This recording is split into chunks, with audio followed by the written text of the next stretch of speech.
Hello everyone, I hope you all are well. तो जो आज की वीडियो है उसमें हम जो क्लास 8 इंग्लिश का चैप्टर है यूनिट 3 का उसे कंप्लीट करेंगे। हमने इसका जो फर्स्ट पार्ट है वो ऑलरेडी रीड कर लिया था और समझ लिया था कि उसके अंदर क्या था। उसका एक ओवरव्यू फिर से ले लेते हैं कि क्या था इस चैप्टर में। तो जो ये चैप्टर है वो किसके बारे में है? एक यंग बॉय के बारे में है जो कि 8 क्लास में है और उसके जो पापा हैं वो एक चीफ है पुलिस में, कि उनकी जो पोस्ट है वो पुलिस के अंदर चीफ की पोस्ट है, चीफ ऑफिसर हैं। और वो कहाँ रहते हैं? इडवेले यूएसए में रहते हैं। अब जो ये यंग बॉय है, जो इसके जो पापा हैं, जब भी उसके पास कोई ना कोई ऐसा केस आता है, कोई ना कोई ऐसी मिस्ट्री आती है जो वो सोल्व नहीं कर पाते, तो वो कौन सोल्व करता है? इनका बेटा लेरॉय ब्राउन, जिनको सारे के सारे टीचर्स और उसके पेरेंट्स के अलावा सारे के सारे किस नाम से जानते हैं? इंसाइक्लोपीडिया ब्राउन के नाम से बुलाते हैं। तो अब ये बताते हुए जो हमारे ऑथर हैं वो हमें बताते हैं कि इसको इंसाइक्लोपीडिया क्यों कहा जाता है, क्योंकि ये इसे कोई भी कुछ भी पूछता है तो इसे सब पता होता है कि ये एक इंसाइक्लोपीडिया की तरह है इसका ब्रेन, इसलिए इसे इंसाइक्लोपीडिया नाम दिया गया है। तो वैसे ही एक दिन क्या होता है, ये जब भी इनकी कोई भी केस की डिस्कशन होती है, मिस्ट्री की कोई डिस्कशन होती है, तो वो कब होती है? जब ये साथ में डिनर कर रहे होते हैं। तो वैसे ही ये एक दिन जब ये तीनों, जो मम्मी पापा और जो उनका बेटा लेरॉय है, वो साथ में बैठे होते हैं और एक केस डिस्कस करते हैं। जो जब जब फिर पहले क्या होता है सेटिंग में, जब जैसे ही वो डिनर कर रहे होते हैं, तो जो उसका फादर है चीफ ब्राउन, वो अपने सूप की तरफ देख रहे होते हैं, कि सिर्फ कुछ नहीं करते देख रहे होते हैं। और उससे जो भी लिरोय है और उसकी जो मम्मी मिसेस ब्राउन है, वो भी समझ जाती हैं कि आज इनके दिमाग में कुछ चल रहा है, कि कोई ना कोई मिस्ट्री इनसे सॉल्व नहीं हुई है। और वैसे ऐसे करके ये जो चीफ ब्राउन है, जो पापा हैं रॉय के, वो बताते हैं कि क्या केस है और उसमें क्या क्या मिस्ट्री है।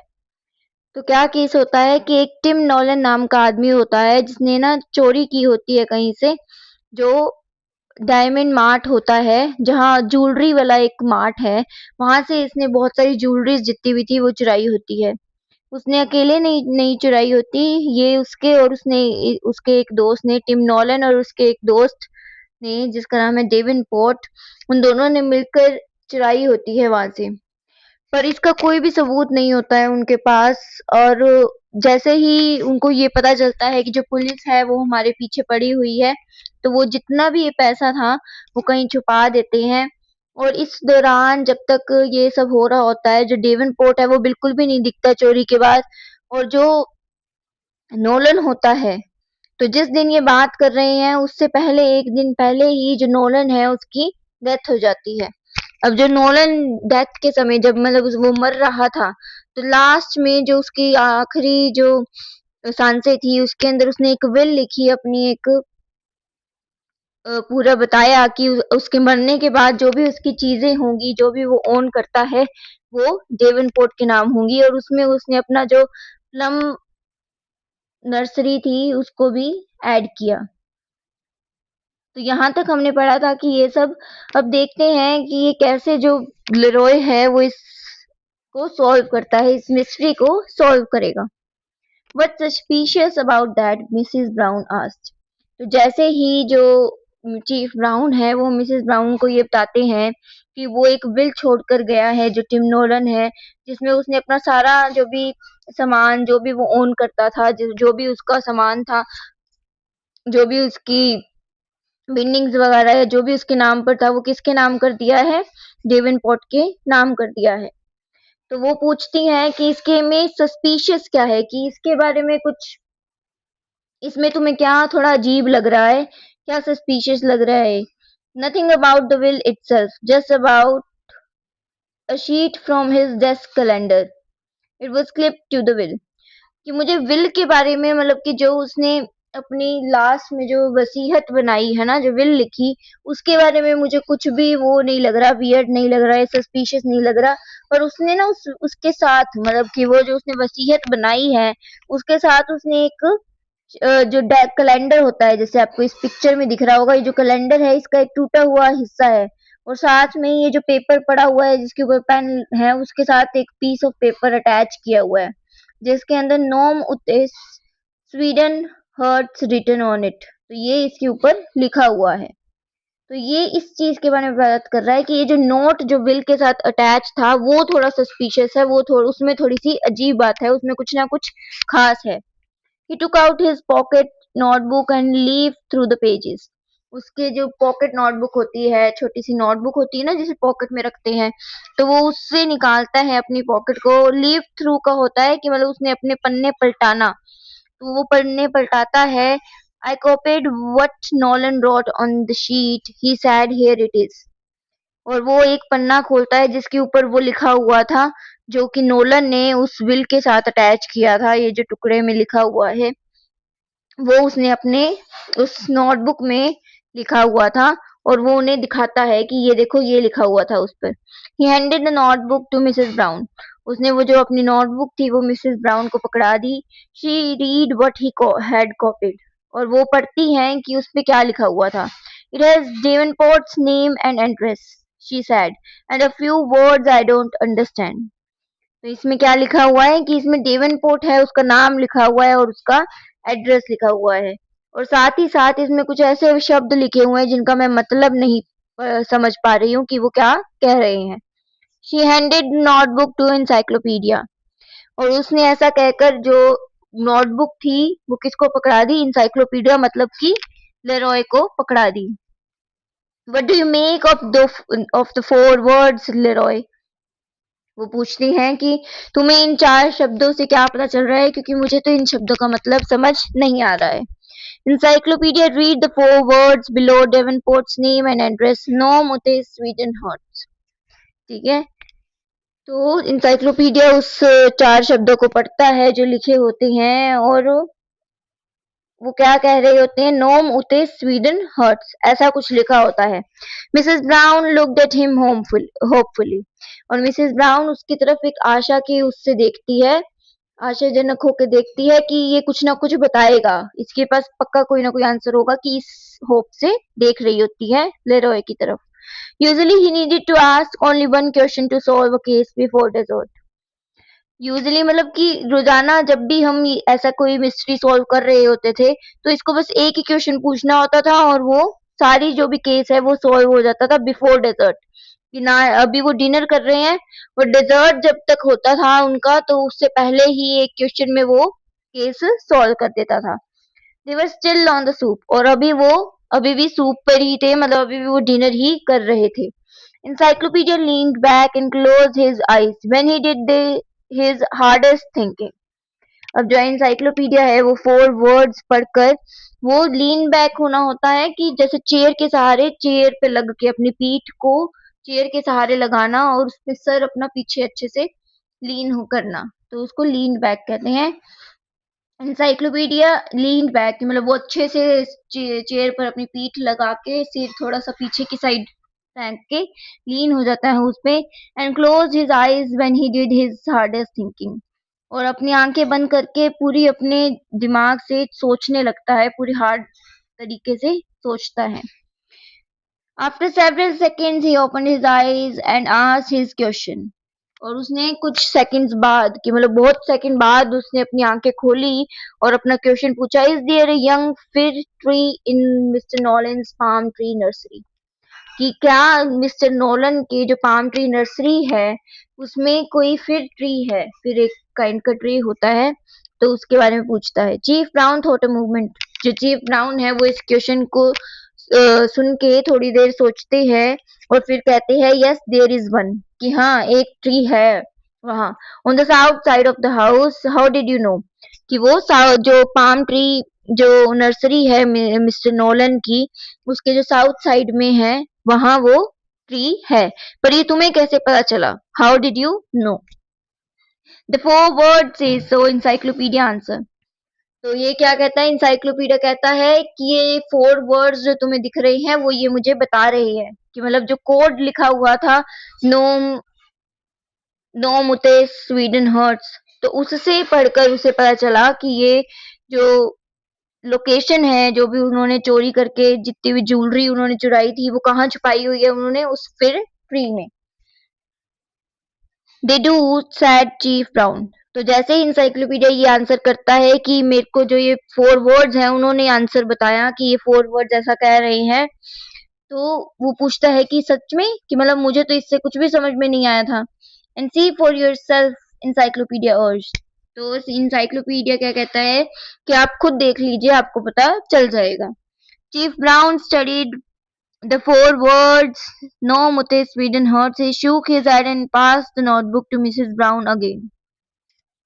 तो चीफ ब्राउन होते हैं वो अच्छे से जो वो 4 वर्ड्स होते हैं, नो मुते स्वीडन हर्ट्स, उनको अच्छे से पढ़ते हैं और बहुत सोचते हैं, पर उन्हें कुछ भी समझ में नहीं आता। वो अपना सर ना में हिलाते हुए किसको दे देते हैं वो नोटबुक, मिसेस ब्राउन को दे देते हैं, और फिर उनसे पूछते हैं can you figure it out, कि क्या तुम्हें समझ में आ रहा है कि इन शब्दों से क्या पता चल रहा है और जो इसने बताया वो कैसे पता चलता है।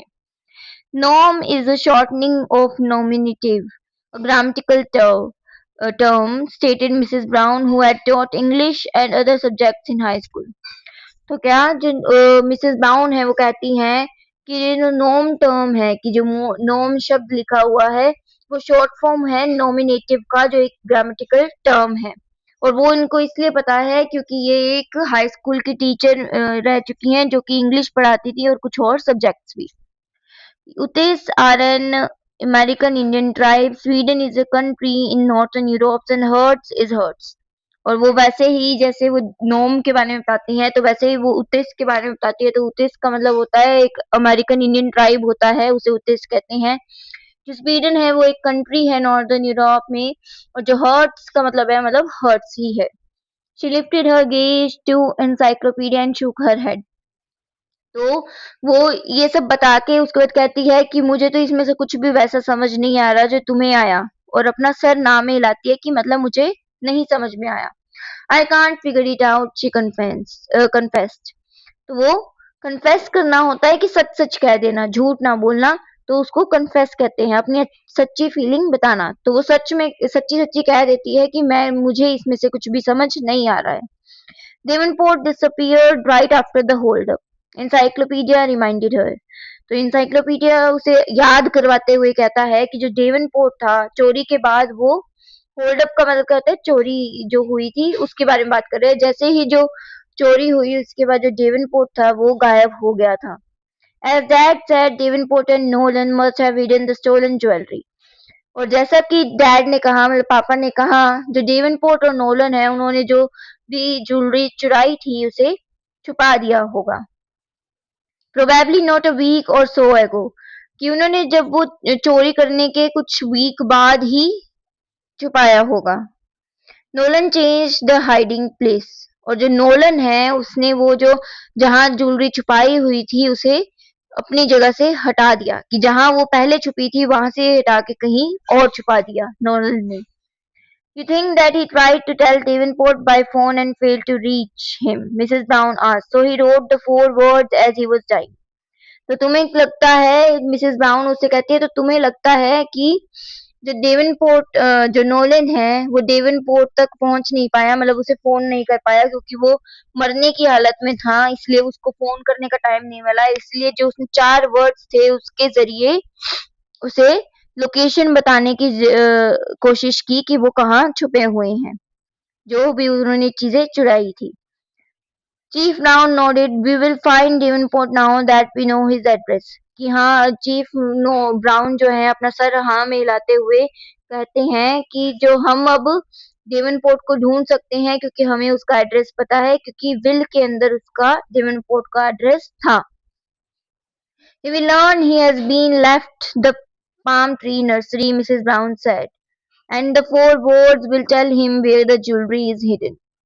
और जैसे कि जो पाम ट्री नर्सरी है वो उसने अपने विल के थ्रू डेवनपोर्ट को सौंप दी थी, और अगर उसको ये 4 वर्ड्स भी मिल जाते हैं उस विल के साथ तो उसको पता चल जाएगा कि ज्वेलरी कहाँ छुपाई गई है। राइट, इंसाइक्लोपीडिया सेड, कि हाँ यही बात है, कि तुम सही समझे कि इंसाइक्लोपीडिया ने बताया। द कोड इज सिंपल, जो कोड है मतलब जो हिडन मैसेज है इसके अंदर वो बहुत ही सिंपल है, इजी है, especially as it written on a sheet from a calendar. और सबसे इम्पोर्टेंट क्या है कि इसीलिए इजी है क्योंकि ये जो कोड है वो किस पर लिखा हुआ था, एक कैलेंडर की शीट पे था। ठीक है, Davenport will understand it easily, और जो डेवनपोर्ट है वो बहुत ही आसानी से इसे समझ लेगा। Still it wouldn't make much sense to someone who isn't looking for a hiding place. पर उसका कोई फायदा नहीं रहेगा क्योंकि वो कोई छुपने की जगह नहीं ढूंढ रहा है। Leroy, Mrs. Brown exclaimed, "What do the four words mean?" पर जो लिरोय मिसेस ब्राउन है वो लिरोय से पूछती हैं कि अब हमें भी बता दो कि ये जो 4 वर्ड्स हैं उनका क्या मतलब है। You already guessed, Mom. They tell where the jewelry is hidden. कि आपको पहले से ही पता चल गया है कि आपने गेस कर लिया है मोम कि जो वर्ड्स हैं वो बताते हैं कि जो ज्वेलरी है वो कहाँ छुपी हुई है। Mrs Brown looked ready to explode with impatience where. तो मिसेस ब्राउन है इसको सुन के उस लिरोय की बातों को अब ना बहुत ज्यादा इम्पेशेंट हो जाती हैं, बहुत ज्यादा उनका जो धीरज है वो जा रही होती है और वो पूछती हैं कि वेयर, कि कहाँ, मुझे नहीं पता। एनसाइक्लोपीडिया इस बात पर स्माइल स्माइल करता है, हंसता है। Why under the fifth word, he said. कि आपको अब तक समझ नहीं आया कि अंडर द फिफ्थ वर्ड कि मतलब कि जो फिफ्थ वर्ड है इस पहेली का उसके अंदर, अंडर मतलब कि उसके नीचे ही छुपा हुआ है। What was the fifth word? तो व्हाट वो पूछता है कि जो फिफ्थ वर्ड है वो क्या था। मतलब जैसे नोम उते स्वीडन हॉट्स जो थी कोड, उसका जो फिफ्थ वर्ड होगा उसके वहीं जो है ज्वेलरी छुपी हुई है। To tell Davenport where he had hidden the stolen jewelry, Nolan wrote a 4-word code. Davenport को ये बताने के लिए कि उस नोलन ने कहाँ छुपाई थी जो भी उन्होंने चुराई हुई ज्वेलरी, उसने एक 4-word कोड लिखा। As a key to the code, he wrote the 4 words on a sheet from a desk calendar.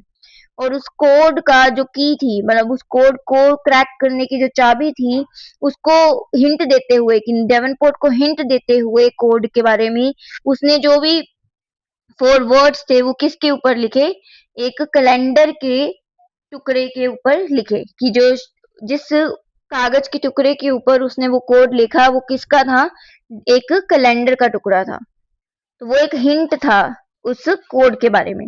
The 4 words stood for days of the week. मतलब जो ये 4 शब्द हैं वो किसके लिए स्टूड करते हैं, किसे डिनोट करते हैं, वो बताते हैं हफ्तों के 4 दिन के बारे में बताते हैं। जैसे कि Nolan drop the letters day, then he used the words letters to form words.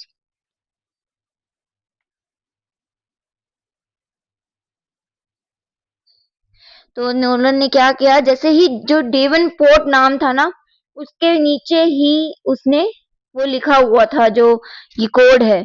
और इनका मतलब क्या होता है अब समझते हैं। नॉम का मतलब था मंडे, यूटिस का मतलब था ट्यूसडे, स्वीडन का मतलब था वेनसडे एंड हर्ट्स का मतलब था थर्सडे।